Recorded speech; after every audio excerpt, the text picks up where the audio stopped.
Allez, comment on gère les préférences du coup avec notre éditeur de code? On va ouvrir notre palette de commandes, CTRL-SHIFT-P. Ici, vous voyez, ça nous ouvre notre palette de commandes. On voit bien qu'il y a le chevron ici. Et on va cliquer sur Préférences, Open User Setting JSON. Et ici, ça va nous ouvrir un fichier settings.json. Et on va coder en JSON du coup nos préférences. Donc ici, on va ouvrir nos accolades. On va faire un commentaire, un CTRL-C. Et ici, on va écrire un commentaire car on va voir du coup les préférences qui sont liées à l'éditeur.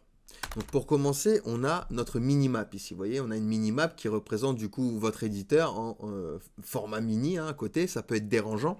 Donc ici, on fait un editor.minimap.inablade et on passe la valeur à false, comme ceci. Je fais un CTRL-S et regardez, hop, ma minimap, elle a bien disparu. D'accord? Donc ça, c'est la minimap. Hop. On peut également gérer le formatage du texte lorsque vous sauvegardez, d'accord? Donc quand vous allez sauvegarder, ça va formater votre texte. Vous pouvez l'enlever, ce formatage, ou le laisser, hein, selon vos préférences. Moi, je préfère l'enlever. Donc on fait un editor ici, point format one save, et je vais passer du coup la valeur à false. Hop, comme ceci, d'accord? Hop, et ça va plus formater mon texte lorsque je vais sauvegarder. Je peux faire également la même chose, donc c'est le formatage texte pour copier-coller. Hop. Donc ici, je vais faire un editor.format one paste et je vais également passer sa valeur à false comme ceci. Je fais un CTRL-S et ça va empêcher mon texte de formater lorsque je vais faire du copier-coller. D'accord? Ensuite, on peut gérer l'espace. Donc, vous voyez ici, il y a un espace entre mon bord et mon texte. On peut déjà nous les montrer. D'accord? Si on veut que l'éditeur nous les montre. Donc ici, on va faire un espace comme ceci. Et ici, je vais faire un editor.render white. Alors, white space. Et on va lui donner la valeur all. Comme ceci. D'accord? Donc, hop. J'ai fait une petite faute ici. White space all. Je fais un CTRL-S et regardez, j'ai bien des petites dots qui me montrent du coup l'espace qu'il y a entre mon bord et mon texte. Je peux également gérer le wrappage du texte. Vous savez, lorsque, par exemple, ici, j'ai un texte qui va être super long, donc l'ORM 250, hein, hop, par exemple, hop, vous voyez, mon texte, il est super long, donc je suis obligé de slider comme ceci, vous voyez, scroller comme ceci pour voir mon texte. Et bien, on peut lui dire, tu vas wrapper mon texte selon la largeur de mon navigateur. Donc, pour ce faire, ici, donc on se fait un commentaire, hein, pas formatage, on va mettre wrap plutôt texte. Hop. Et ici, du coup, je vais faire un editor.wordWrap et on va lui donner la valeur one. CTRL-S. Je reviens dans mon index et regardez, tac, ça a bien du coup wrappé mon texte. Donc ici, si je commence à hop, réduire mon éditeur de code comme ceci, alors hop, ça, on se le ferme. D'accord, hop, regardez, tac, tac, ça va prendre du coup en considération la largeur de mon éditeur de code. D'accord? Donc parfait, ça c'est pour le wrappage du coup du texte. On peut également gérer la taille du texte, d'accord, dans notre éditeur. Donc ici, je vais utiliser un editor. Alors, editor. Point. Alors, on n'oublie pas la petite virgule ici pour pas qu'il y ait d'erreur. Hop, parfait. Editor. Point. Font size. Alors, font size. Et par exemple, on va passer à 18 pixels. Je fais un CTRL-S. Regardez, ça a bien changé ma font size. On va mettre 25. CTRL-S. Vous voyez, ça change bien ma font size. Hop, on va le laisser ici à 16 pixels. Hein, c'est parfait pour mes yeux en tout cas. Ici, on va utiliser un font family. D'accord, on peut changer la font family de notre éditeur. On va faire un editor.fontFamily. Deux points. Hop, on ouvre ici nos guillemets. Et on va faire un jet. Alors ici, jet brands mono. Hop, virgule consolas, virgule courrier new, virgule monospace. Alors, courrier new, pardon, virgule monospace. Hop, vous pouvez mettre n'importe quelle typographie ici, que ce soit Roboto, Arial, Taoma, d'accord? N'importe quel font size que vous voulez. Je fais un CTRL S et vous voyez, hop, j'ai bien changé la font size là, d'accord? Elle a bien changé ma font size, vous voyez? Ma font size, ma font family, pardon, d'accord? Donc on peut gérer également l'espace entre les lettres. Hop. Donc pour gérer l'espace entre les lettres, je vais faire un editor.letter spacing. Et ici, on va mettre par exemple 0,3. CTRL S, vous voyez, j'ai bien changé l'espace qu'il y a entre mes lettres. On va mettre 0,5. Hop, on va mettre 1. Hop, vous voyez. Là, on va mettre 0,3. Hop, ça me paraît parfait pour moi. Ensuite, c'est toujours selon vos préférences, hein. On va mettre également une préférence pour la hauteur de ligne. Donc ici, on va faire un editor.line8. Et on va passer, par exemple, notre line 8 à 28 pixels. Je fais un CTRL S. Et vous voyez, hop, j'ai bien changé la line 8 de la hauteur de ligne. D'accord? Enfin, la hauteur de ligne de mon texte. On peut gérer également le zoom. Donc ici, si je fais un CTRL+, il va me le mettre automatiquement. Donc je fais un CTRL S maintenant. Donc généralement, il va nous le mettre. Alors là, il ne me l'a pas mis. Ah si, ça y est, il l'a mis. Je ne sais pas si vous avez vu. Hop. Ici, j'ai bien un Windows Zoom Level. D'accord? Donc si je mets 1 ici, hop, je fais un CTRL S, c'est à 100%. D'accord? Si je mets 2 et je fais CTRL S, ce sera à 200%, etc., etc. Donc nous, on va le laisser à 1. Hop, ici on va mettre zoom. Ok, donc ça c'est pour le zoom. On peut également gérer tout ce qui est documentation. Alors, documentation. Alors, vous savez, lorsque je viens ici, par exemple, dans mon HTML que je vais survoler, title, j'ai une documentation là et une référence de MDN. Et bien, on peut enlever ceci. Hop. Donc, pour la documentation, on commence par la documentation. On va faire un html.over. .documentation et on va passer du coup la valeur à false. Je fais un CTRL S, je viens dans l'index, je survole title et vous voyez, j'ai plus que la référence, j'ai plus la documentation. Donc pour enlever maintenant la référence, ici je fais référence, hop, on va le mettre au pluriel ici également. On va faire un html.over.référence et on va passer également la valeur à false. Je fais un CTRL S, je viens ici, je survole title et vous voyez, j'ai plus rien. D'accord? J'ai plus rien. Donc ça peut être dérangeant lorsque vous codez. Donc moi par exemple, c'est super dérangeant lorsque je fais des tutos, ça apparaît, on voit plus ce que j'écris, donc ça peut être dérangeant parfois. On peut également changer les balises qui sont liées. Donc on va mettre balises liées. Hop, donc il y a des extensions qui permettent de faire ceci, mais il y a une préférence qui le fait. Donc si ici, je veux changer mon P en div. Je suis obligé de faire div ici et venir ici pour changer la balise fermante. Et bien, si je rajoute du coup mon petit paramètre du coup qui est editor.linkedEditing et on le passe à true. Hop, alors true. Hop, et hop, CTRL S. Je viens ici. Et regardez, je vais changer ma div. Là, il me le dit directement où est la balise fermante. Donc, j'ai plus qu'à effacer à mettre P. Et regardez, ça m'a changé la balise ouvrante et la balise fermante directement. D'accord? Donc, ça, c'est pour nos balises. On peut également s'installer un thème, hein. Donc, les thèmes, c'est suivant vos préférences. Il en existe plein. Vous pouvez aller hop, sur Internet si vous voulez. Vous tapez, alors hop, ici, éditeur, thème. Éditeur VS Code. Hop. Donc, on vous en propose plein. Il y en a énormément. Vous voyez, le One Dark Pro, Dracula Official, Atom One Dark, Wanter. Donc, ça, c'est suivant vos préférences, vos goûts, vos couleurs et surtout vos yeux. D'accord?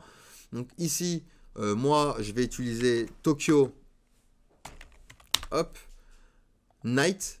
D'accord? Donc c'est un thème que j'aime bien. Donc je vais l'installer ici, j'appuie installer. Hop, vous voyez là, il me demande une variante parce que les éditeurs, parfois les thèmes, ils ont des variantes. Donc je vais choisir celui-là que je veux, par exemple celui-ci. Hop, nickel, parfait, c'est tout, c'est tout. Là, il me l'a installé directement. Donc hop, je peux fermer ça. Regardez, j'ai une couleur pour mes propriétés, une couleur pour mes valeurs, pour les numbers, etc., etc. Pareil, en HTML, pareil pour le JavaScript, pareil pour le CSS, etc. etc. D'accord? Donc ça, c'est le thème. D'accord? Thème éditeur. Hop. Et on a également un petit paramètre lorsque vous utilisez Emmet. Par exemple, ici, je vais cliquer sur extension. Ici, je vais taper Emmet, j'appuie Entrée. Et il va me chercher du coup l'extension Mitrille Emmet. Et du coup, cette extension va nous permettre de faire des raccourcis clavier, ce qui va nous faire gagner énormément de temps. On peut même créer nos propres raccourcis côté HTML, CSS et JavaScript. Et c'est une extension très très populaire qui est déjà normalement installée de base avec Visual Studio Code. Donc si jamais vous ne l'avez pas, vous cliquez sur extension ici, vous tapez Emmet et vous n'avez plus qu'à l'installer. Sauf qu'il ne fonctionne pas automatiquement avec React et avec Vue.js par exemple. Donc si vous voulez que les raccourcis fonctionnent du coup avec React et Vue.js, donc ici on va faire un emmet.include language. Deux points, on ouvre nos accolades. On va faire un JavaScript. Donc pour React, on va faire un JavaScript. Deux points, JavaScript React. D'accord? Et hop, Emmet fonctionnera du coup maintenant avec React. Ok? Et pour Vue, on va faire un Vue HTML. Deux points, HTML, virgule. Et là, on va faire un Vue. Deux points, HTML. Hop, nickel. CTRL S. Et puis c'est bon, Emmet va fonctionner du coup si vous utilisez le framework Vue.js. On peut également gérer le temps de sauvegarde, d'accord, lorsque vous faites des sauvegardes automatiques. Donc ici, on va se le mettre avant Emmet. On va faire sauvegarde. Donc pour le temps de sauvegarde, on va faire file avec un S, hein, auto save delete et ça se met en millisecondes. Donc ici par exemple je vais mettre 1000, donc ce sera 1 seconde, d'accord? Je fais un CTRL S, hop, parfait, donc ça a sauvegardé ma préférence. Donc vous voyez, depuis tout à l'heure je fais CTRL S, mais maintenant si je viens éditer des choses, d'accord? Alors peut-être pas comme ça, mais si je viens éditer des choses, j'aurais pu besoin, alors je ne sais pas si je l'ai activé, ah oui, il faut activer, pardon, File Autosave, ici, d'accord, vous cliquez ici sur File Autosave, et si je me mets à éditer, pardon, des choses, vous voyez, j'ai plus besoin de faire CTRL S, d'accord, j'ai plus besoin de faire CTRL S, vous voyez, ça l'a sauvegardé automatiquement, d'accord, donc ça je m'efface ça, hein, hop, nickel, donc ça c'est pour la sauvegarde. Lorsque vous créez un nouveau fichier ici, hop, il vous met un fichier comme ça par défaut. On peut changer le format de ce fichier par défaut. Donc ici, alors vous voyez ici, il m'a rajouté également file.autosave pour le after delete, donc pour qu'il le sauvegarde automatiquement avec autosave, hein. D'accord? Hop, nickel. Du coup, on disait pour le format du fichier de base lorsque vous ouvrez un fichier ici, on peut le gérer. On va faire ici un file .default language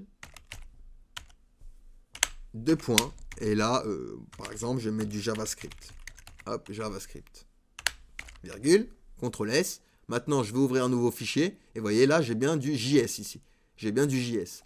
D'ailleurs, pour changer ces petites icônes ici, d'accord, on peut venir chercher une extension qui s'appelle Material Icons. On appuie Entrée. Hop, c'est cette extension. Vous appuyez Install ici. Tac, parfait. Vous choisissez le set, donc Material Icon. Parfait, regardez, ça a bien changé mes icônes ici avec des icônes un peu plus modernes, d'accord? Donc ça, c'est une question d'esthétique, mais bon, c'est toujours sympa d'avoir des icônes un peu plus modernes. On peut également exclure des fichiers, d'accord, lorsque vous voulez sauvegarder certains fichiers ou vous voulez reporter sur un répertoire GitHub, par exemple, hein, et ben on peut du coup exclure certains formats de fichiers. Donc ici, je vais faire un commentaire, exclure des fichiers. Donc pour ce faire, on va faire file, .exclude, deux points, hop. Et par exemple, ici, on peut ignorer des fichiers en format Git. Donc, on va faire étoile, /.git. Hop, on ferme notre guillemet et on va faire true. et on met une petite virgule. D'accord? Donc ça va du coup exclure, exclude, ça va nous du coup exclure les fichiers en format Git, d'accord, qui ont du coup l'extension à la fin Git, d'accord. Donc lorsque je crée un fichier, vous voyez ici .html, .css, ça va du coup ignorer les formats .git et je peux en rajouter autant que je veux. Hein. Ici, hop, par exemple, on va mettre hop AG, SVN, CVS. Et on va en mettre un dernier, Alt-Flèche du bas, par exemple DS Store, underscore Store. Hop et hop, parfait. D'accord, et ça va du coup exclure ces fichiers lors du riposte. D'accord. Donc ça, c'est du coup les paramètres liés à l'éditeur. D'accord. Et on a des paramètres qui sont liés du coup à l'Explorer. L'Explorer, c'est ici. D'accord, c'est où il y a nos fichiers. D'accord, donc ici on va se faire un commentaire, CTRL-C, hop, on va se mettre Explorer ici, Explorer, ok. Déjà, lorsque je crée un dossier ici, hop, je vais l'appeler test, par exemple, je vais en créer un autre à l'intérieur, test, j'appuie Entrée, regardez, ça les a compilés. Donc ça peut être embêtant parce qu'on ne sait pas dans quel dossier on est, et pour empêcher du coup cette compilation, donc on va faire ici un commentaire, compilation dossier. Pour empêcher cette compilation, je vais utiliser du coup Explorer, .compact folders, et je vais passer du coup à false. D'accord? Hop. Alors, il y a une petite erreur ici. Déjà, ici, il y a une petite virgule. Parfait. Nickel. J'avais oublié la petite virgule ici. Parfait. Donc, nickel. Et regardez, ça l'a décompilé ici. Vous voyez, là, je sais dans quel dossier je suis. D'accord? Hop, directement. OK? Donc ça, c'est pour la compilation. Maintenant, si je fais un clic droit, supprimer, vous voyez, il me demande si je veux bien le supprimer. Je peux enlever ça. D'accord? Donc ça, c'est vraiment du confort. Hein. Donc, hop, on va faire modal supr. Hop. Donc, pour l'enlever, on va faire un explorer .confirm delete et on passe du coup à false. Hop, je fais un CTRL S. Maintenant, je vais venir effacer mon dossier test, delete. Regardez, hop, ça fonctionne. Ouais, il ne m'a pas demandé confirmation. D'ailleurs, je ne sais même pas pourquoi je fais un CTRL S, pardon, puisque on a l'auto-sauvegarde, excusez-moi. C'est l'habitude. Ensuite, on peut gérer également lorsque je fais du drag and drop. Lorsque je prends un dossier, par exemple, de l'extérieur, je vais vouloir le copier ici. Il va me demander également. D'accord? Donc, c'est le modal drag and drop. Donc, on peut l'enlever également. On va faire un explorer ici. Explorer. Confirme. Alors, confirme drag and drop. Hop. Et également, on va passer la valeur à false. Hop, CTRL S. Maintenant, je viens glisser mon dossier. Alors, je ne sais pas pourquoi à chaque fois je fais CTRL S. Drag and drop. Oui, c'est ça. Donc, on le passe à false. Et du coup, je vais glisser du coup mon dossier et il ne va pas me demander. Alors là, je ne sais pas pourquoi il ne me le fait pas. Donc, des fois, il faut redémarrer. Alors, cancel. Hop, des fois, il faut redémarrer Visual Studio Code pour qu'il enregistre les préférences. Hein. Donc normalement, tac, hop. Bon, bah des fois ça met un peu de temps, mais donc confirme drag and drop, c'est pour le glisser, déposer. Ensuite, qu'est-ce qu'on peut faire? On peut également... Ah non, excusez-moi, je vous dis des bêtises. Peut-être que c'est par rapport au copier-coller. Je ne sais plus. Je sais plus. Je vais me renseigner, je vous préciserai cela, mais normalement, moi, il me semble que c'était pour le glisser. Donc, on peut également empêcher qu'il nous montre en surbrillance dans quel fichier on est. Donc, par exemple, ici, je me fais un dossier test, un autre dossier test, à l'intérieur, un fichier test.html. Nickel, donc je suis dans HTML. Ici, je vais cliquer dans index. Ici, regardez, je vais cliquer dans test. Hop, il m'a mis en surbrillance, du coup, test. On peut enlever ceci. Donc ici, on va faire surbrillance fichier. Donc pour enlever cette surbrillance, on va faire un explorer.autoreveal. Et on va passer du coup la valeur à false. Hop. Donc maintenant je viens dans index et vous voyez, ça m'a pu du coup mis en surbrillance index. Je viens dans test, hop, index, vous voyez, hop, ça ne change pas. Ok? Donc ça c'est pour notre surbrillance. On peut également pour l'indentation de fichier dossier, d'accord, entre mon fichier et mon dossier, d'accord, on peut changer l'indentation. Donc on va faire indentation fichier dossier. Hop. Donc pour le changer ici, on va faire un workbench .try .indent et par exemple, on va le passer à 15. Hop, CTRL S et vous voyez, tac, ça a bien du coup mis un espace beaucoup plus important entre mon fichier et mon dossier qui est à l'intérieur du coup de mon dossier, d'accord? Nickel. Donc ça c'est pour l'indentation. On peut activer en permanence le hover lorsqu'on survole du coup nos éléments. Donc hover, on va mettre hover. Ici on va faire du coup un workbench